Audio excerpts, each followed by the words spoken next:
Welcome back to the Mental Playbook with Christine Dalgity, Season 2. This season, we are expanding the conversation, hearing from mental health experts, professionals from different industries, and people in the sports world about how they take care of their minds, handle challenges, and build the mindset to thrive both on the job and in life. So, grab a coffee, get comfy, tune in, get inspired, and let's dive into some fascinating conversations. Remember, your mind is super powerful, and with the right tools and knowledge, you can master your mental playbook. And while you're doing that, take care of you. Hey everyone, welcome back to another episode of the Mental Playbook with Christine Dalgity. Today, it's the end of the month. Time is going so fast.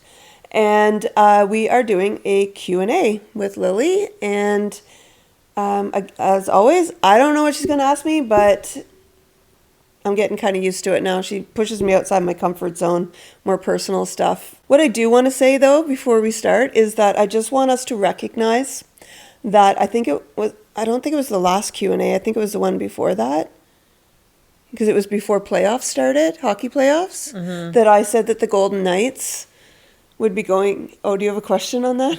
No. That the Golden Knights, would the playoffs, Mitch Marner, would be the cup, and they're up 2-0 on Colorado right now. I know they play tonight. We always record before the Friday, but going back to Vegas, up 2-0. So just wanted to put that out there. I also said Tampa Bay, but we're going to pretend I didn't say that.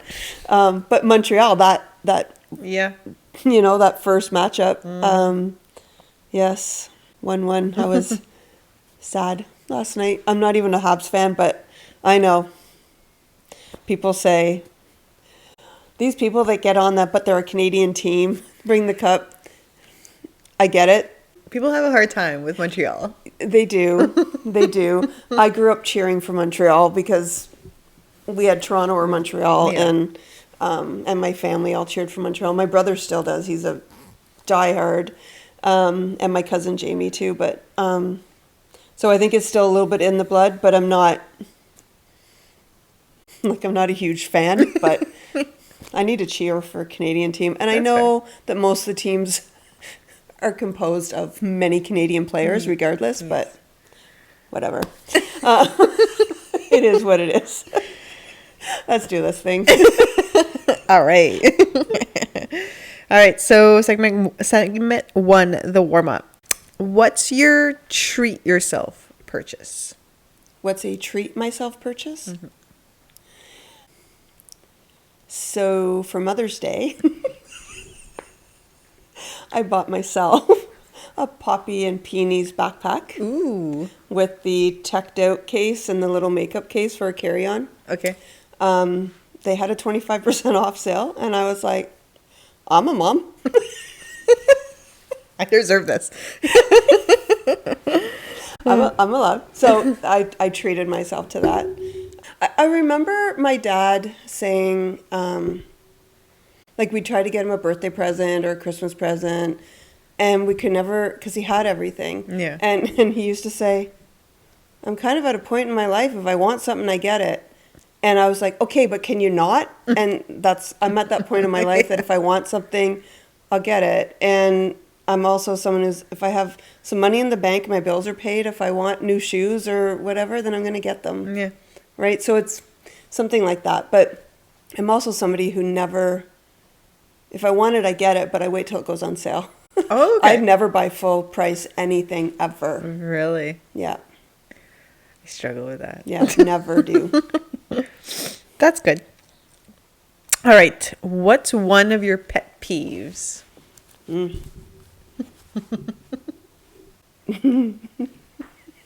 have a few.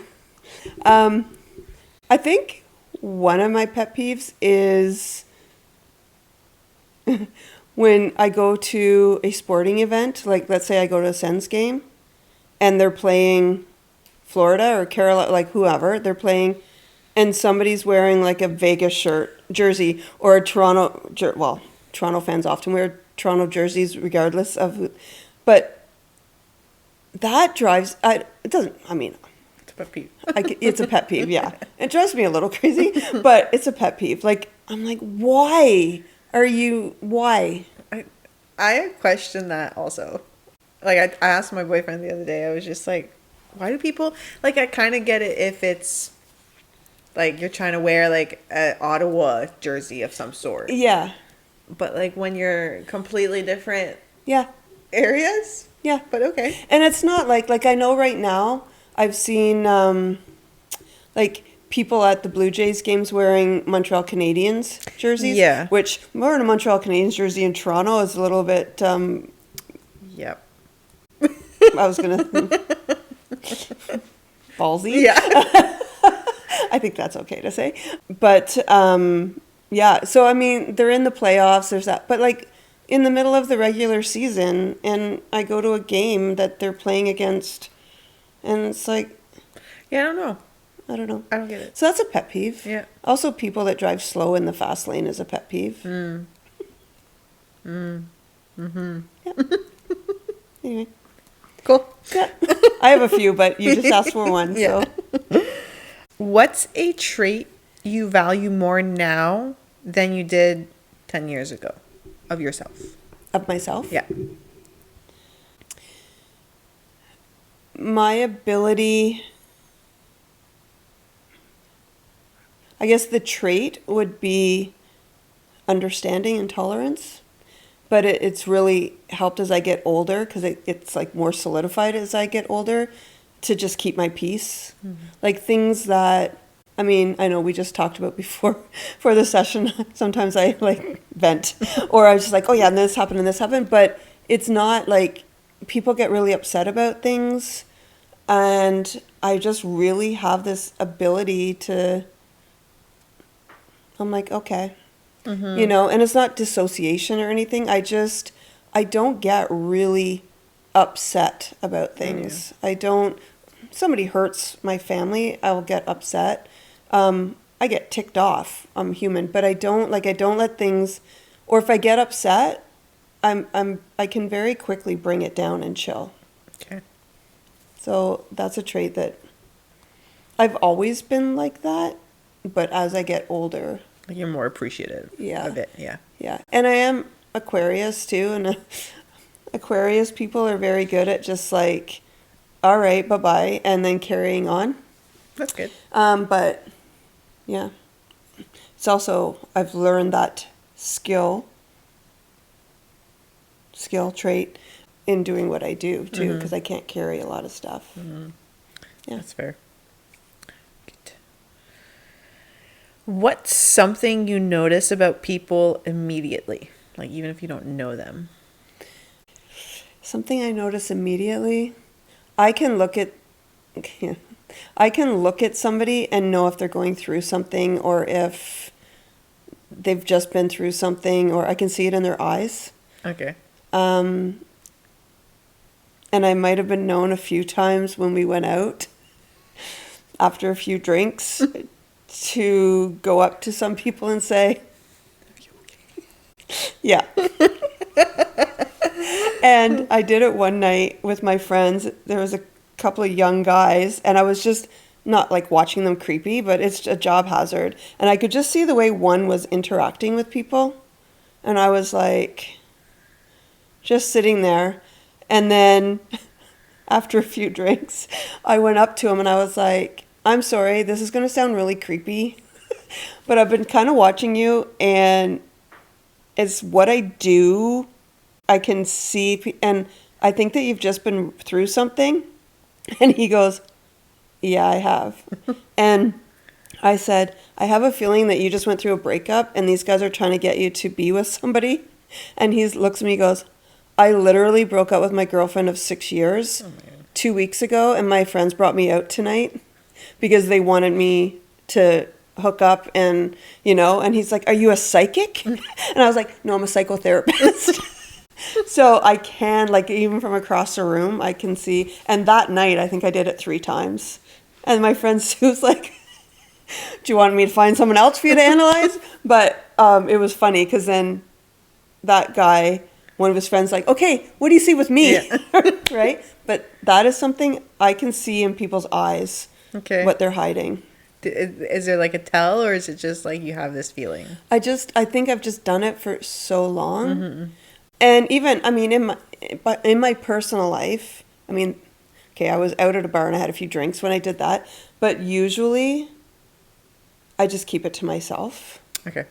In my personal life, because I've had people portray that they've got it all together, all this is going on, and I know that that's not true just by, and then after it comes out, but I'm not going to go up to everybody in my personal life, or if I just meet somebody and say, Yeah. because then they're going to like run fast.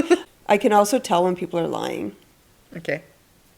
And I'll never say, well, it depends on the situation, but 9 times out of 10 in my head, I'm just like, all right, you keep telling me that then, because I know, I know that they're lying.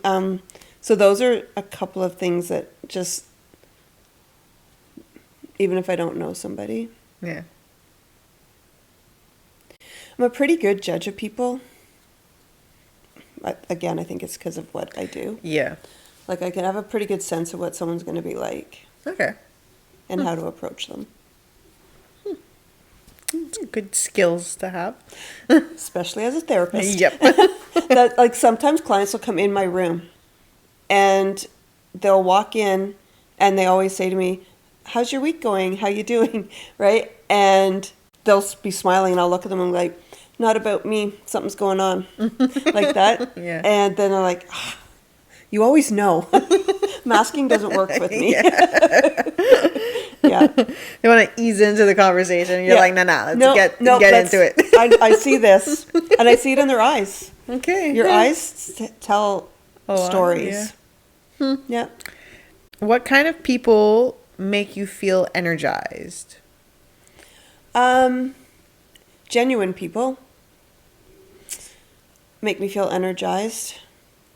People who are their authentic self don't, because I can read through a lot of stuff too, don't try to be someone you're not with me, because that just kind of brings me down. I'd rather someone be imperfect and genuine.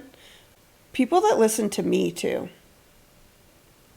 You know, because you often run into people, and I listen to people Every day. all the time. Yeah, right? And so sometimes if I meet somebody and then it's just all about them,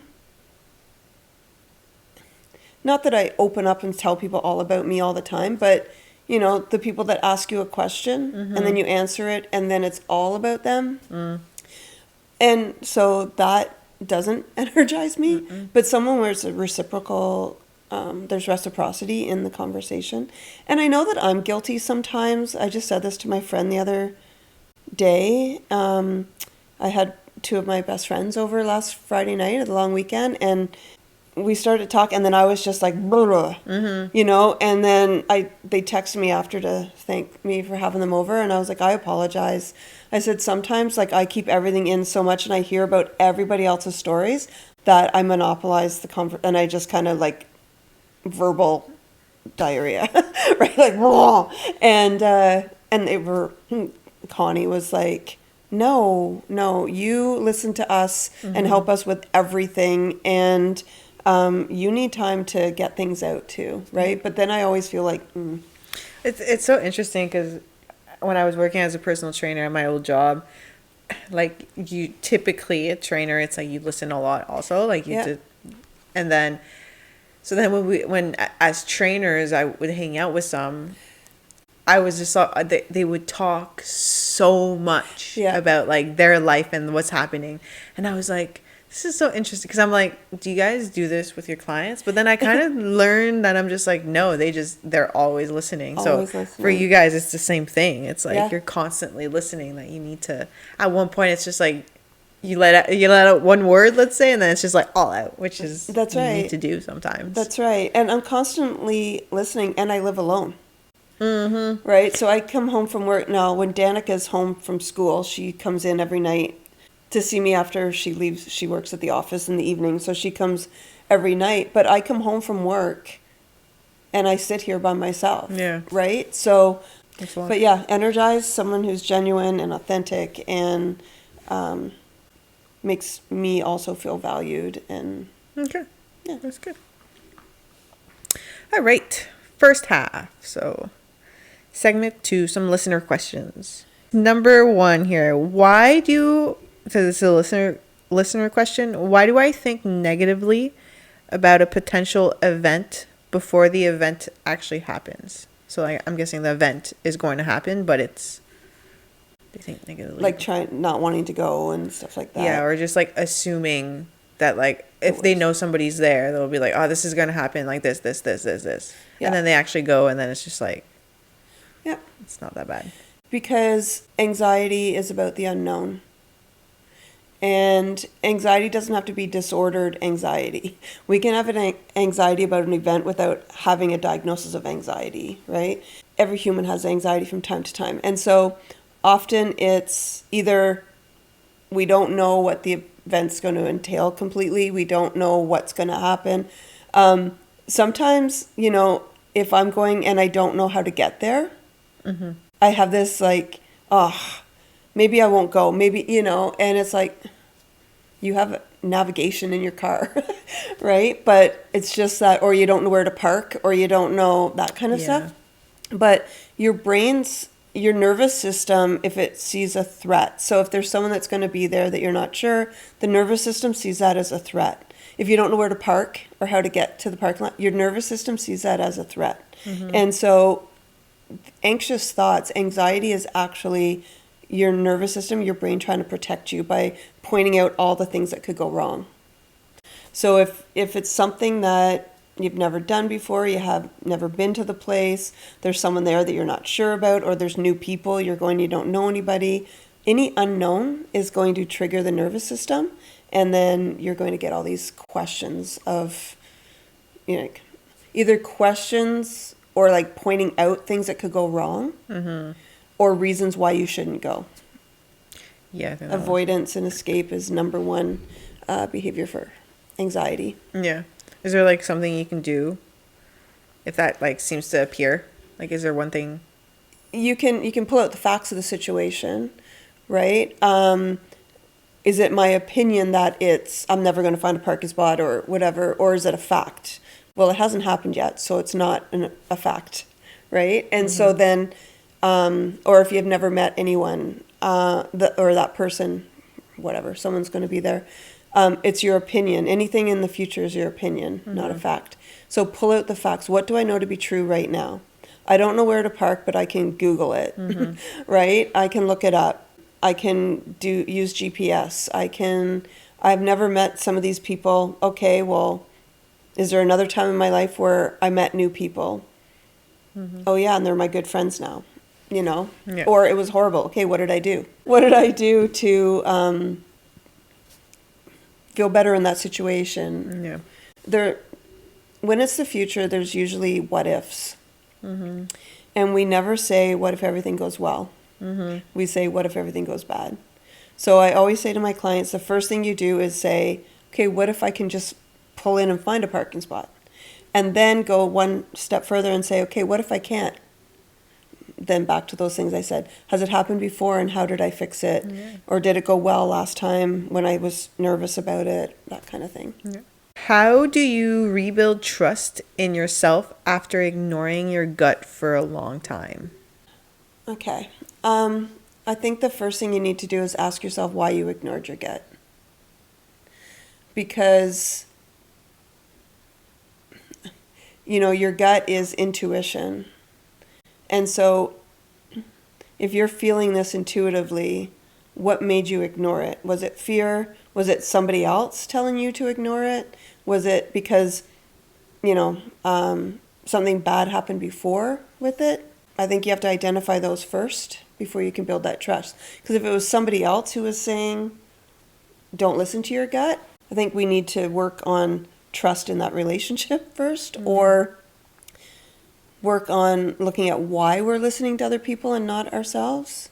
Is it a people pleasing? Is it anxiety, afraid to make decisions, those kinds of things? If it is just not like, I don't mean just, I mean only fear and anxiety based, like fear of doing the wrong thing, then we again need to look back at to build that trust. Okay, when were times that I did listen to my gut and it worked? Or I was right? And if it's, sometimes I'll say to clients, how many times have you listened to your gut and you made the right decision? And I don't need an actual number, but like, oh, tons. Okay. How many times have you listened to your gut and something bad happened? Well, never. Okay, so why aren't you listening to your gut?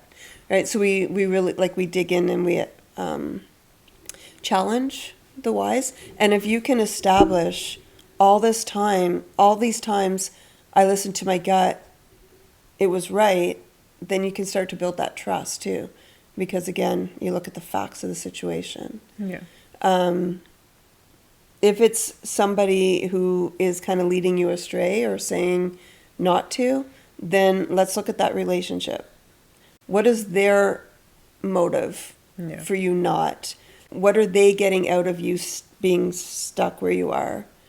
And can you trust yourself? Can you trust them? So some of these questions they're good questions. It's just there's so many layers because in therapy we work on, we start here and then we. Like the first question there, if they came to me with that, I would say, so why didn't you listen to your gut? Yeah. That would be the first thing. Okay. I'd say, why didn't you listen to your gut? Well, and I'd get all these, okay. And then I would say, have you ever listened to your gut? Yeah. And I always say your gut is your intuition. So there's something in there. And usually people may disagree with me, I don't know. But intuition is also, I've said numerous times, every single thing that's happened in our lives is in your brain. Right? And so there's something in there that's making that gut feeling come out too. And sometimes the gut feeling might be, though, that like that intuition might be that something bad's going to happen. And then we have to identify, okay, is that intuition or is that anxiety? Because if it's stored in your brain and like you're going to start a new course because you want to change jobs. And then it's like, no, I can't do that. And it's that gut feeling that I'm not going to be able to complete it or I'm not. Then we need to look at, that's not a gut feeling, that's anxiety because maybe in the past you started a course and you couldn't finish it because of reasons. No, that's like flashbacky kind of stuff. That's your nervous system saying, this didn't work last time. Yeah. Okay, so can your gut feelings ever be wrong? Yeah. I think if it's anxiety, well, yeah, then it's not a gut feeling, right? It's anxiety. I think that how many times have you, like whether you're playing a game or it's like a multiple choice on an exam or something, and you have this initial thing, this is what I'm going to pick, and then you start thinking about it, and you're like, no, I'm going to pick D instead, and it was actually the one you went with first, right? So that's a tough question to ask because I think that, like, honestly, I would say I don't think that if it's a pure gut feeling could be wrong. I think that we confuse anxiety and fear with that gut feeling. But if we really listen to our intuition and asked ourselves, I think it's important, and I do it myself. Like if I get that gut feeling, if I have this intuition, and I'm not talking about my witchy stuff that I always do, where I'm like, I haven't heard from this person in 2 years, and then they call the next day. Not those kind of intuition kind of things. I'm talking about like if I'm trying to make a decision, I'm like, no, this isn't going to work well. I need to do this. If I have that, I need to ask myself, what's driving that? Right? Because if it's, no, this isn't going to work well, okay, why? That kind of thing. And if I have no, like, oh yeah, I'm afraid of this, and it's like, because I just have this feeling not to do that, then I'm going to go with the gut feeling. Okay. Does that make sense? Yep. It's kind of all over the place, but. No, it makes sense. Okay. Yeah, it's good. Okay, so this one's this is an extra question, and it's kind of weird. But when you're when you're kind of reflecting, you're self-reflecting on everything, like you talked about how make sure like it's anxiety versus a gut feeling, like kind of reflect on that. How do you reflect? Like, do you in that moment ask yourself questions? Do you wait at night? Do you write them down? Do you, like... Yeah, I think I reflect in different ways. I think in the moment, like intuition, anxiety, I reflect in the moment. I ask myself those questions right away. I slow things down. But I also think that I reflect at the end of the day.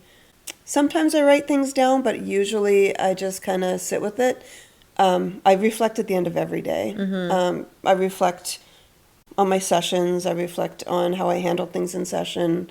I reflect on conversations I've had, and not social anxiety going over conversations.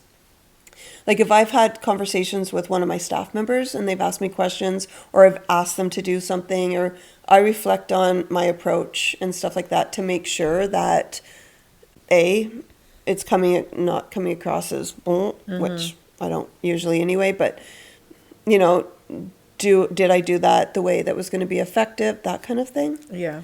But if I have that feeling in my gut or anything like that, I reflect on those things in the moment. Even in session. Yeah. Sometimes, and I always say to clients, if you see me look up and stuff, I'm processing. Yeah. I'm reflecting in that moment. Or, because sometimes I'll be like, okay. Yeah, okay. So, and I always tell clients, because I say sometimes I need to process things as we go, too. And then they'll often say, I know I'm throwing a lot at you right now. Yeah. Like, no, that's cool, that's fine, but I need to make sure that I'm responding in a way that, because in therapy, as a psychotherapist, I have to go with my gut lots, too, I bet. right? Yeah. Yeah. If somebody is trying to learn how to self-reflect, because I don't think that a lot of people know how. It's something you kind of learn. How would you kind of tell somebody to start? Like, what's the best approach to just start asking yourself? Yeah. The reason that I can do it in session and stuff is because I do it all the time. Yeah. All right. I think to start, you can't do it in the moment to start. I think that you have to take those reflections at the end of the day or in the morning, because you can reflect and have intentions for your day too. And to start, you need to just sit with yourself. You need to control your breathing, do some deep breathing so that you're just like centered. And then you look at, so if it's a gut feeling thing, sit there and say, okay, this is how I'm feeling. These are my thoughts. I think to start out, writing them down would be beneficial, right? This is how I'm feeling. This is what I'm thinking about this. And then kind of why am I thinking? So we have something called Socratic questioning that we use. And they're things like, what is the thought? Do I have any facts that support this thought? Do I have any facts that contradict this thought? Am I just, are my facts, what is the question? Can't think of the word I want. Like, making the facts based on what I want to happen, or are they actual facts? So there's a bunch of questions like that. Am I basing this on my emotion or on the facts? So you can Google Socratic questions and get them, but you start off with that, and then every time it gets easier and easier to ask yourself those questions. So now I don't say, okay, what's the evidence, what isn't, what, now I just know. I also know trigger points that I have, but for intuition and stuff like that, I just know, I'll say, okay, why am I feeling like, why am I leaning towards this? Or why am I leaning away from it? Yeah. Is it anxiety, or is it, am I afraid of what somebody might think? Did somebody tell me not to do it? Because there's been many times in my life where people have, like, I've had this gut feeling of what I want it to do and how to do it. And certain people in my life say things, and then I start second guessing it. Right? And I said it to one of my friends. I was in the car with two of my friends, and it was funny, interesting, but because I said, so one of my friends was saying how she thought like she was doing really well and she had all these plans and she was following her instinct and then other people's opinions came in. And I said to her, okay, but you were confident in everything before other people's opinions came into it, right? You were right, and you were confident in that decision, and then others' opinions. So why do they have more power over you? And what I mean by funny, interesting was we get home, and then one of my friends, one of the ones that were in the car, tags me. She gets home, and it was about 3 hours later, and she was on Facebook, and a quote came up that was almost identical to what I said. Yeah. Yeah. You were confident in everything till other people decided to put their opinions into it or something like that. And I was like, either it's listening or I'm like really smart. Let's go with the second one. Yeah. So that's good. Yeah. I think you have to keep asking yourself.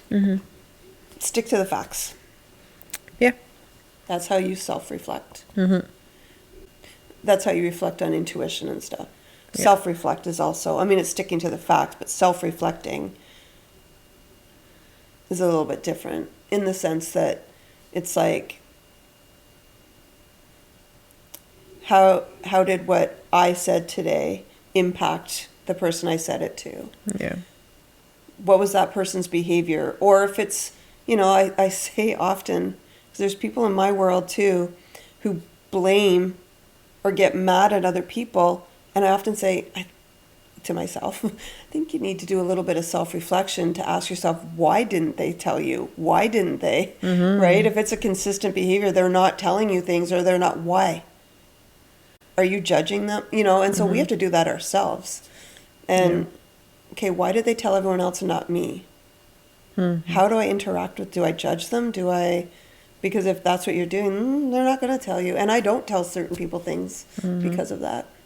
Can you use EMDR for anything else than trauma? Yeah. There is chronic pain protocol. There is phobia protocol. I have done a few times now obsessive compulsive disorder protocol, OCD protocol. Okay.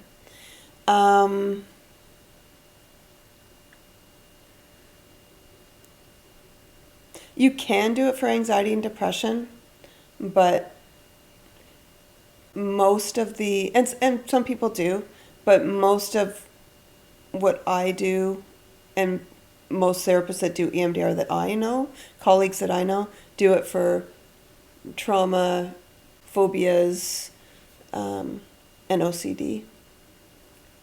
And there is a chronic pain protocol. I just haven't had many clients asking for it. Do you think it's just because they don't know? Sorry? Do you think it's just because people don't know? They don't know. Maybe. I mean, I mention it to them sometimes, but they don't really want to do that. So, and I don't know if I mention it all the time because I'm not totally confident in doing it yet. Okay. Because it's pretty... You don't just like, okay, let's do this, right? Like it's pretty complex. There's also protocols like for first responder specific, which is a course I'm taking right now, specialize in that. That would be different than you and I with trauma. Yeah. It's first responder specific. There's child protocols. Okay. To do it differently and stuff. So I think that, the chronic pain one, I took the training in it, but not specialist. It was like kind of general with everything. And I just was not totally confident in it. I've done it with one client, but Does it like get rid of the... it's supposed to it desensitizes you more to the attachment you have to the pain.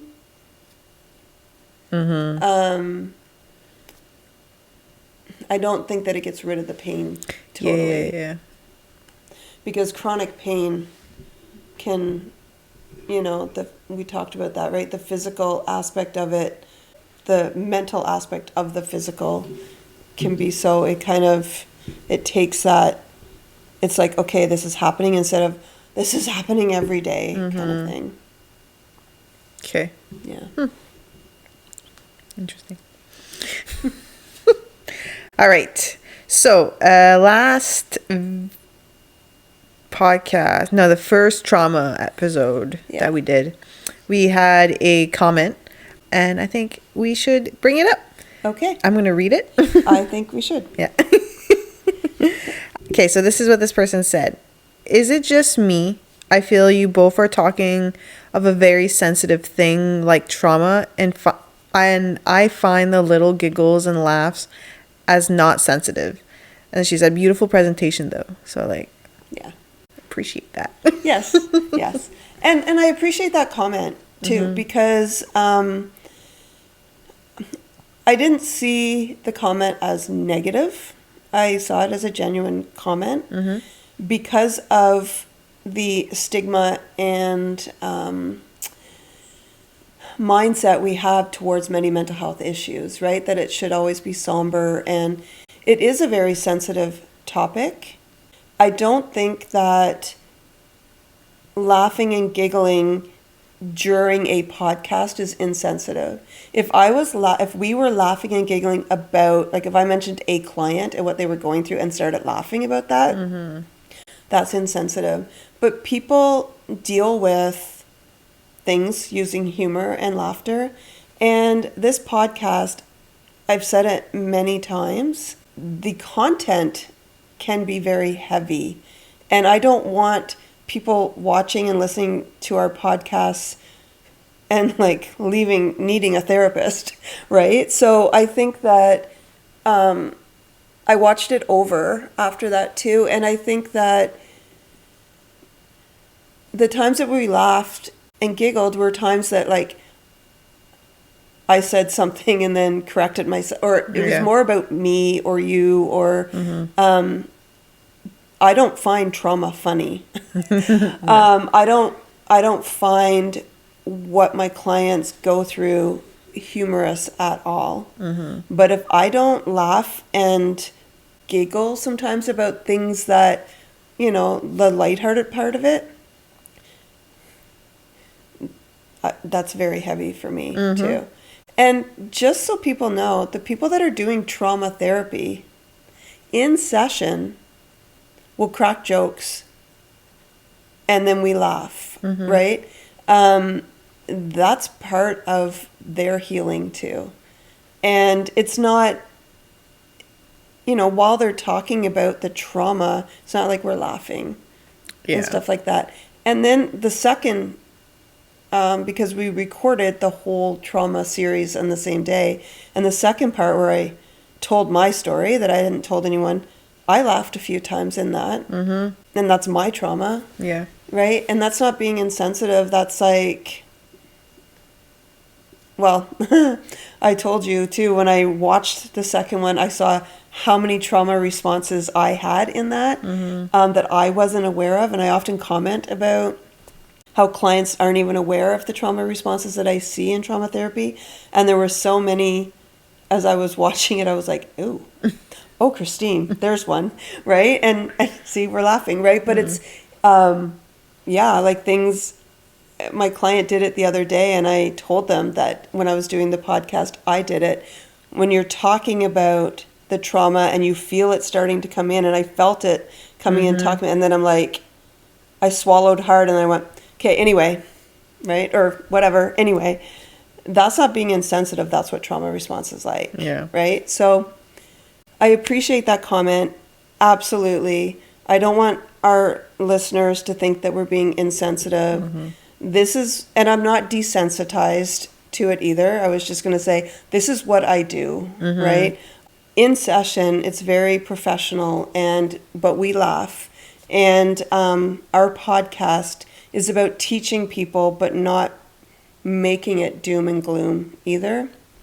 The stigma around mental health is that it's almost like, well, if you're laughing, then you're not serious about it. If you're too serious, that it's not like that in therapy either. It's not always, after my dad died and I saw a therapist, I appreciated the fact that, because I don't cry in front of people often or anything like that, and just finally telling someone about it, I was sobbing, right? And then I cracked a joke, because that's what I do, and then she burst out laughing, and then as I was getting into deeper things, she made some kind of like a smart ass comment, but I appreciated it so much, and then we laughed about it, right? That doesn't take away from the therapy, and it doesn't take away from the seriousness of it. Yeah. It normalizes it a little bit. Because I don't want people to see trauma. I think if we don't do some of that, if we don't laugh a little bit, trauma wins too. I think that if we're too serious, I'm trying to say this in a way, it's a serious thing. I'll never say it's not. But if we can't find some joy, the trauma overpowers us. And I think talking about it together and laughing at different parts or questions that you asked me, most of the giggles and the laughter was because you'd ask me a question and you'd call me out on things. Right? And that's when we laugh, because like when you said, but did you sign up for this? Yeah. Right? Because you called me out on something that I said to other people. That's when we giggle and laugh. So I don't want people to think we're insensitive, not even close, but we also have to have conversations about it without feeling like we cannot find joy in things either. Yeah, I also think if we were, like, as a listener of podcasts, it's like if you're listening to a podcast and it's so heavy, and then you stop the podcast and there was no laughter, there's nothing that was like, I don't know if you would feel pretty good about yourself. Yeah. Like it's hard. So it's like, yeah, education is so important, but like having that, like, absolutely, like, oh, okay, we can still like talk about this and absolutely. And that's why, I really want to embrace the how our podcast going forward are going to be you and I talking, and you ask me questions and stuff, because I feel like when I do the monologue ones, it is kind of heavy, and there's no, like I may use a little bit of humor, but it's a little bit different. And that's how I run my practice. My practice is a casual, laid back practice. And word of mouth, people come in and say, I've talked to 3 other people that come here, and they love that it's not very, it's not like really clinical, and it's professional, and we follow all the guidelines. But some say, people told me to come to you because it's like talking to a friend, but with boundaries, right? You just kind of talk, and we joke about those things sometimes too. So I think we have to have that and not look at therapy and talking about mental health as this heavy, non-joy, no joy, Yeah. One more question from the listeners. We're going another way. Okay. What's a piece of advice you would give to a youth sport coach that is coaching a competitive sport team? A piece of advice that I would give a youth coach that's competitive sports team? Yeah. Like coaching youth. Coaching youth, yeah. That, I'm trying to word this. Basically, they have enough pressure on themselves, and breaking them down to build them up is not going to help you achieve what you want. And they are not playing so that you can win a cup or something. I think that would be, and it's not bubble wrap generation kind of stuff. I work with competitive athletes, and I know how much pressure they put on themselves.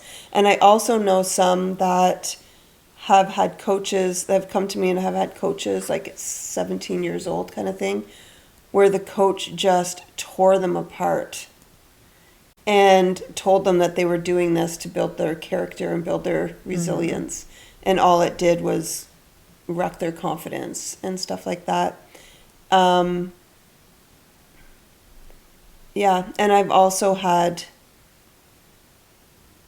I've talked about when it happened to my own kid, when he was in nets and his coach said, I'm not going to let you lose another game on me or for me or something like that. And I was like, oh, hell no, right?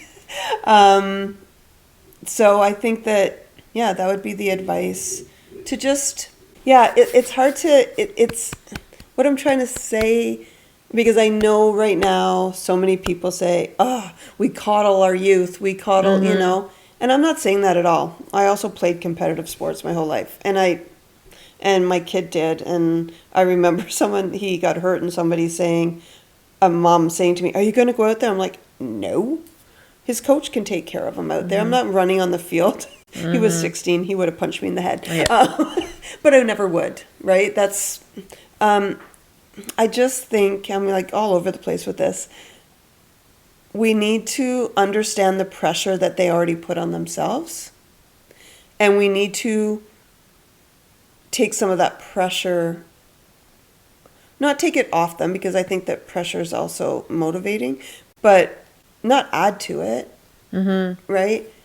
Parents and coaches, but not, the minute they come off the ice or court or field or whatever, right? I think we need to use it as a coaching and not add more pressure to them. Yes, that makes sense. Okay. You knew I was going to ask that. I always ask that. I say that to clients too. Does that make sense? Because in my head it does. Yeah. Then it comes out and I'm like, I don't think that's what was in my head. But that's ADHD brain. Yeah. But yeah, I think I'm kind of all over the place because it's such a fine line. I don't want people to think that I'm saying we need to coddle our players. I'm not. But we do need to coach them and not criticize them. Yeah. Do you have an example of a wrong way versus right way? Let's say the player just completely zoned out and messed up. Yep. Yeah. So wrong way, I'll just use hockey. I don't know. They'll get on the bench and it's, and we're talking youth. Yep. And it's, what were you thinking? Why would you do that? You just screwed it up, berating them. I don't think it's wrong to bench them for a shift to get them, if you say, you need to sit this one off, get your head in the game kind of thing, right? But wrong way would be like blaming them, yelling at them, putting them down, criticizing them. Right way would be, hey, what's up? What happened out there? I don't know, coach. I completely zoned out. All right. When you go out there, are you ready to go back out? That kind of thing, right? Or a different situation might be, and I actually do this with my therapist too, and I think it's my sports background. But what I do is, I'll just use sports. So if they screw up, instead of saying, you screwed up, right? And making them feel worse, because if a competitive athlete screws up, they're feeling it. They're already putting themselves down. I've been there, right? They don't need someone to tell them that they screwed up because they're going over and over that play. And if you look at professional athletes, they've got the iPad out on the bench or the bullpen or whatever constantly now looking at, right? So I think that in that situation, it would be, all right, that play didn't work. Maybe next time let's try this. Right? You're still telling them that you saw that they screwed up, but let's try this, because you're coaching them. That's your job. For halftime break, random lighthearted. I don't know if they're lighthearted anymore. If we're lighthearted anymore? Yeah, like the halftime break's supposed to be random lighthearted questions. Okay. And I don't know if they are. Okay. I feel like I always tend to ask a question and I'm just like, this is not lighthearted, but whatever. We'll figure it out. Yeah. All right. What's the most therapist answer you accidentally give in real life? The most therapist answer I give in real life?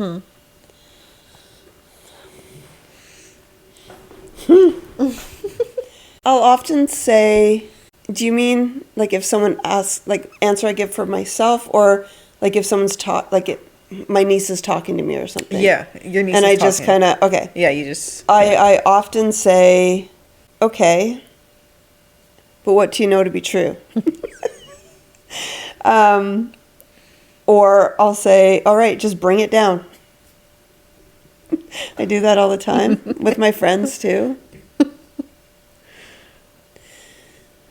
I do that, but I'm also very cognizant that I don't want to be therapizing my friends and family. But I think it's just like instinctual things that one thing that I say often when people are like, if they're like, oh my God, I can't believe this or this or this, I'll say, well, I can only control what I can, which is probably the most therapist thing. Because I literally do that all the time. What can you control? What can't you control? Yeah. That's something I say all the time. You can only control what you can, or I can only control what I can. Yeah. So that's probably the biggest therapist thing. Yeah. What's a small behavior that secretly says a lot about someone? A small behavior? Yeah, or a behavior. I think how people treat servers and stuff says a lot about them. People like in service positions. I think small behaviors, whether you say please and thank you, says a lot about a person. Whether you hold a door open for someone, whether you see someone struggling and help them. I think that says a lot about a person. I think if you ask a question and listen for the answer says a lot about a person. A lot of people ask questions and don't wait for an answer. Like, hey, how are you doing? And then they start talking. Yeah. I think I've dealt with somebody like that once and I just laughed. I was like, okay. Yeah. Yeah. And I think that we're so conditioned to say, like if someone says, how are you? Good, you? Or have a good night? Or, or so many times I have, like if we ordered food or something like that and they drop it off and they're like, all right, enjoy your food, have a good night. Yeah. I'm like, yeah, you too. I mean, not the food, but right? I think we're just so conditioned to reply like that. But I think that I think there's a lot of little things that really tells a lot about a person. I think if I approach somebody, whether they look like a warmth in their face or not, says a lot.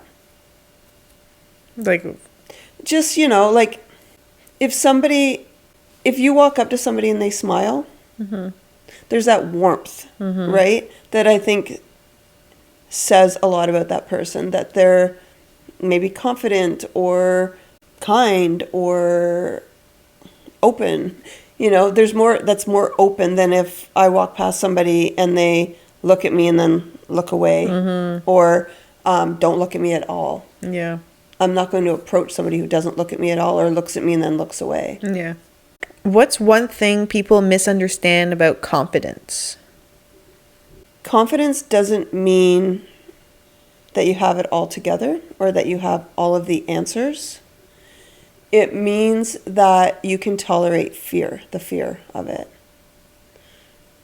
Right? That someone who's confident doesn't mean that they don't feel anxious about it or that they don't feel fear about doing something, it means that they can tolerate that fear, they can work through that fear, or they've worked through that fear. Mm-hmm. Someone having confidence doesn't mean that they're cocky, and that's, you know, something that people often say, oh, they're so conky.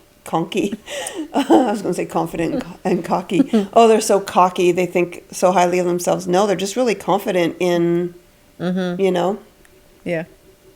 There's an equation that's like, I don't remember that one of the parts, but it's like, it's bravery plus something equals confidence. Confidence, yeah. I forget what it plus is. I can't think of what it is, but yeah, it's not having the fear. It's being able to work through the fear and tolerate the fear. Yeah. I'm confident in many areas of my life, but that doesn't mean that I feel completely secure in all of those things, right? It's that I can tolerate it and I can work through it. And I think it's mindset too.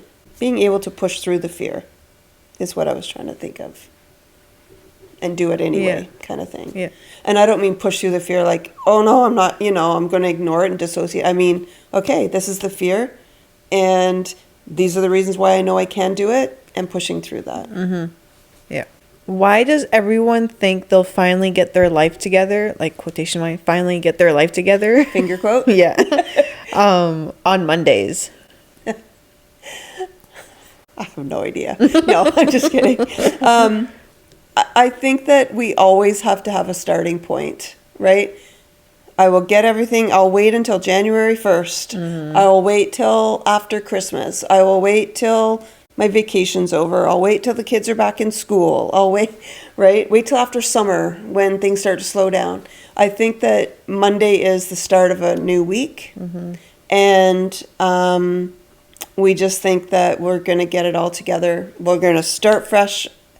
I think that natural breaks are also, like starting point / breaks, are often just something that I think we're conditioned to look. And I know when I worked in the school system, if a child had a meltdown or anything like that, and I was in the school, I would keep them with me until after lunch so they could just go back in the classroom with everyone else. Natural break. Yeah. Right? Start fresh in the afternoon. Okay. So, I don't know. I think that it's just that Monday is a starting point that we've all been told to, and we, like I said, we have many starting points. Okay. I think Monday, beginning of a new year, and beginning of a school year, we always say, or end of summer, beginning of fall, or we always say, I'm going to get started then. Yeah. Is there a way to, like, condition yourself? I don't know if that's the word, to, like, start right away instead? Like, when you have a thought, be like, okay, I'm going to start it today, or... You just have to do it, right? Because we have, in CBT, we talk about our resistance muscle and our giving in muscle. And every time we give in to those thoughts that say, wait, or you can't do it, it becomes easier and easier to give in to them. We strengthen the giving in muscle. Okay. So we give in to those thoughts. So we wait till Monday, or we fade out of doing something like a gym or something like that, right? Every time we strengthen the resistance muscle, we resist those thoughts, it gets easier and easier to resist those thoughts. And so, like the giving in muscle, I always use the example. At one point in my life, I worked out at the gym. My sister's a personal trainer, and she was training me, and so I would go at 5:30 in the morning and meet her there. She wasn't training me per se. She was working out then too. So, and then I remember at first I was like, oh, I don't want to get up at 5 anymore or 4:30 and go. And so I would text her and say, oh, I had a headache last night, or I didn't sleep last night, and then I just gave in to those thoughts. And then it was like maybe once a week. And then it was, because we were going 5 days a week. And then I just kept building that giving in muscle. And then I just didn't even text her and I didn't go. Right? Like it just got easier and easier to do. So if you resist the let's do it Monday, the resistance muscle and you say, I'm thinking about it now, I'm just going to do it now, Yeah. that we can recreate or change neural pathways. So if, with consistent behavior, then that becomes the norm. Yeah. I keep postponing my damn runs. The thing is, if you do it, if you achieve something, dopamine is released, right? And so if dopamine is released, that motivates you because it's the pleasure center in your brain. Yeah. So if you say, no, I'm going to do it right now. Also, if it's runs and stuff like that, how many runs a week do you know you can do? Mm-hmm. If it's one, say I'm going to do 1 run a week. If you do 5, you know, then it's a bonus. But if you say I'm going to do 5 and you do 1, you're a failure. If you say you're going to do 1 and you do 1, you're a success. And then that triggers dopamine. Yeah. Okay. All right, second half. Our listener's story. I'm in my early 30s and realized that I don't have hobbies anymore outside of work, going to the gym, and scrolling on my phone. I talk all the time about wanting to try things like golf, photography, or learning guitar, but every time I look into it, I immediately talk myself out of it because I know I won't be good right away. I watch other people online who seem naturally talented, and I feel embarrassed at the idea of being a beginner in public. Eventually, I just stick to the same routines because they feel safer and more comfortable. What's happening? How do I stop this? Okay. Self-doubt and anxiety are what's happening. Also, quit watching people do it online because the people that are showing you online are showing their success. They're not showing how they got to that success. Can I add a little something also? Yeah. To that, because I think that also with being online, it's people are normalizing something that's extremely hard. Running a half marathon, running a marathon is not easy. No. It seems like a lot of people are doing it, but it's not easy. Anyways, I just wanted to add, so anything that has to do with that, learning guitar, learning photography, that stuff isn't easy. Anyways, okay. For sure. For sure. And that's, what I always say to kids is, do you think Sidney Crosby knew how to do the wrist shot? Yeah, he was a good player early on, but he didn't get out of diapers and start doing wrist shots, right? But we see all his highlight reels and everything. I also saw a TikTok the other day, and it was about body image and stuff, but there was this, I can't remember what it's called. She said what it was called, and it's body inflation or something like that. And she was saying that she had done a TikTok or something on body awareness and the 1% who has the booty that they want and and the 1% of society, the rest of society doesn't naturally have that. And anyway, and so she said the comments coming up were pictures of a person in the gym working on it, doing all of this stuff, saying, yeah, you can have this, you can have and she was saying, but the average person, these are trainers and fitness enthusiasts and all of this, but that's what they're showing. So then people see that and they're like, they're actually in a competition. So they're training for competitions, showing that online, and other people are seeing it. And so anyway, so don't look at all the stuff online. The rest of it though is, if you tell yourself you're not going to do it, you're not going to do it. If you tell yourself that you're going to screw up, you're going to screw up because you set that pathway in your brain.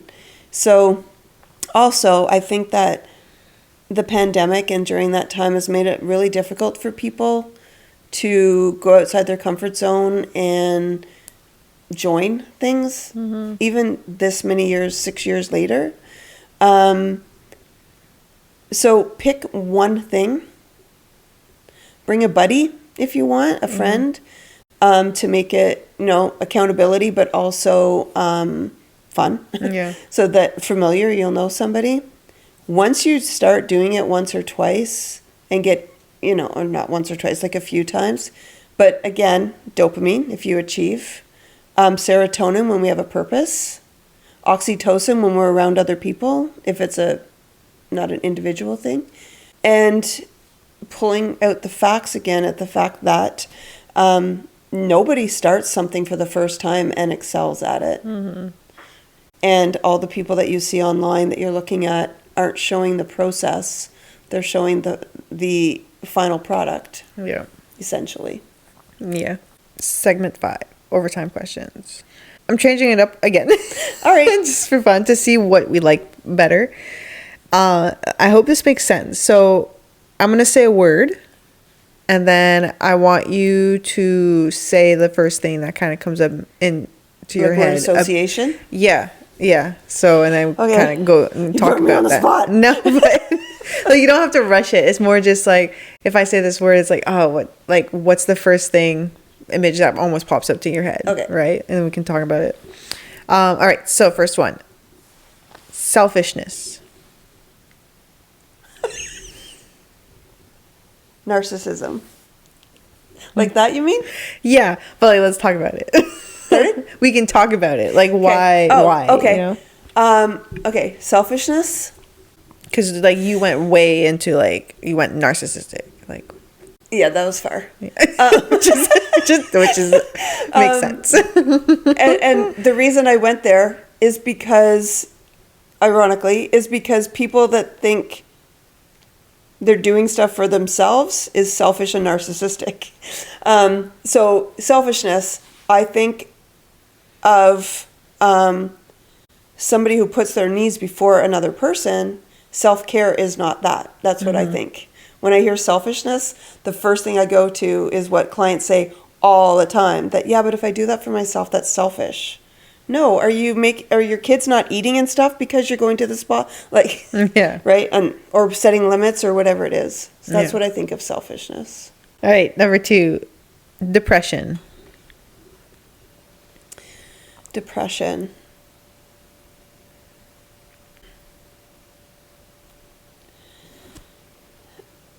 I think that depression is not just sadness. I think that there are people who are truly depressed and can't do things they love doing, can't get out of bed, I think that with a lot of mental health terms, depression is overused in the sense that if people are tired or sad, they say they're depressed. Mm-hmm. It's a clinical term. You can feel down and not be depressed. Depression is can't get out of bed, do not want to talk to people, do not want to do anything, zero energy, stop doing all things that you used to love doing. You don't find joy in things. You have a hard time finding joy at all. That's depression. And we misunderstand depression or grief, sadness, feeling blah, feeling down as depression. That's good to know. So it's not like if you say anxiety, there's different levels. But if you say 100%. depression, you shouldn't be saying depression if you're just having a down day. Yeah. Yeah, I've had people, today it's raining and cloudy, so I know that tomorrow when I see clients, many of them are going to say, oh, I was just feeling blah yesterday. Yeah. I had no energy yesterday. Then you will my clients won't because we talk about it enough, but then you'll have people that say, oh, I was so depressed yesterday. Mm-hmm. No, you weren't depressed. Unless you experienced depression. Yeah. You can also have situational depression, right? It's not historical. Mm-hmm. You can have situational depression when things get overwhelming and there's too much and, there's been a lot of grief, and you just feel like you just withdraw from everything and isolate yourself, and that's situational. Mm-hmm. But usually, if you have a diagnosis of depression, like major depressive disorder, it's chemical too, and it's historic, and it's not the weather. It's not because you're feeling a little bit overwhelmed, and you feel you have a day that you're blah. Mm-hmm. Okay. Disassociating.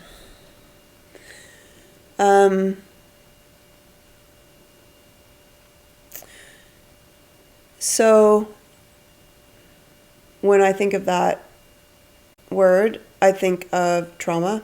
I think of maladaptive coping. And I think of how common it is and that people don't always understand what it is, right? So disassociating or dissociating means it's your brain's way of protecting you in really traumatic or difficult situations. Often there's a trauma and then your brain starts to dissociate from different things. So that it protects you so you're not feeling it. It's not happening to you. It's like you're watching it happen. But I think that it happens more than people think. And I think that every single person dissociates from time to time. What would be one like sign that you might be? So dissociation is also like a spectrum too, because we have dissociative identity disorder, which is used to be multiple person. Well, that's also a spectrum, but top level would be like multiple personality disorder, where you totally have another personality. But something just general that people dissociate, if you're being berated by somebody or something, and all of a sudden your mind just like, you're not even hearing the person, or you just start thinking of something else, or people will often say to me, yeah, this was going on and I just zoned out. That's dissociating. Oh, okay. Because it's too much and your brain is like, let's pretend this isn't happening to you. Not to be confused with like ADHD, someone just having a conversation and they go, yeah. But if it's a tense situation and all of a sudden you're not mindfully there, you're dissociating. Interesting. I can often see clients do it in trauma therapy. Their eyes and stuff, but I see them and I'm like, you're not here right now, so let's bring it back. And then we do some grounding techniques. Yeah. I think it happened to me once playing volleyball. Because I remember like I was just standing thinking, next thing you know, like I think a play just went on because the whole team was over there and I was just still there. I'm like, yeah. Would that, do you think that would potentially be? It depends. If you were anxious about performing in it, if if there was like people that I played community volleyball. Was it like community volleyball? No, it was college volleyball. Oh, college volleyball. Yeah. I played community, so that's more competitive too. I played community volleyball, and there was two men that just like they were going for the Olympics. Like it was like one pushed me out of the way and jumped over top of me. To hit the ball. And I played volleyball. I was a good volleyball player in high school and everything. And I was like late 20s, 30s. Like it wasn't like now. And my anxiety went up. So like my social anxiety, my performance anxiety, that I was dissociating a bit. So yeah, it could be that there's a lot of pressure. And so your brain just like, Yeah. Just the weirdest moment in my life. And I was like, did anybody see that? Please tell me, because there was missing a player. Increase the anxiety. Yeah. All right, last one. Shopping addiction. Christine. Oh no, not word association. Well, it can be, but like. No, I'm just teasing. We all know I like to shop. But like I said, as long as my bills are paid and I got some money in the bank, if I want to buy myself something, or my grandkids. Shopping addiction. What I think of is short-term energy releasing behaviors. What I think of is what's going on in your life that you need that dopamine rush. Because short-term energy releasing behaviors are behaviors that we use when we have a lot of negative energy. And they are dopamine triggers, and because of that, they can become addiction. So we feel good when we buy something. The STRBs, short-term energy releasing behaviors, are things like alcohol, drugs, sex, sugar, chocolate, shopping, could be video games, movies, exercise, can be food, anything that like gives that boost of energy, The reason they're called short term is because if it's a shopping addiction and you can't afford to be spending and you're using credit and that kind of thing, then you do it. It feels good. The rush is there. And then it's that intermittent reinforcement. And then it's like, oh, crap, I can't afford that. I can't, and then you start to feel really bad and everything again. So what do? You shop. And then it's that cycle that happens, right? I always tell, and I do this myself, and I always tell clients, and I've mentioned this in podcasts before, but clients that have a hard time with shopping, especially when they're feeling down, I tell them my rule is that I put it in my cart and I'm not allowed to purchase for 24 hours. And unless it's something that, like if I'm doing my grocery shopping, or even on Amazon, if there's something that like for the office I need, or for the house that I need. But if it's like clothes or whatever, it's 24 hours. And there's lots of times that I'm bored or I'm feeling kind of down or whatever. And so I decide I want to buy something. And then 24 hours later, I look at it, I'm like, I don't need that. And I take it out. Yeah. Final play. What's one question you want people to reflect on today, and why should they? Okay. We talked about different things today of like mindset shifts because, pulling out the facts and reflecting and all of that. So my question is, what is one mindset shift from today that you want to start implementing? Perfect. Final play. Okay. Yeah. Or that you want to hold on to. All right, we're good to go. I hope some of what we talked about today resonates with you. Share this with people if it did and help us out a little bit. Anyway, until we see you, because you're with me all the time now. Next time, take care of you. That's it for today's episode of the Mental Playbook with Christine Dalgity. Remember, the work doesn't end because the episode does. Thank you so much for listening and for being part of these conversations. If you're enjoying the podcast, please rate and follow us on Spotify. It helps us grow and reach more people who might need this too. And don't forget, take care of you.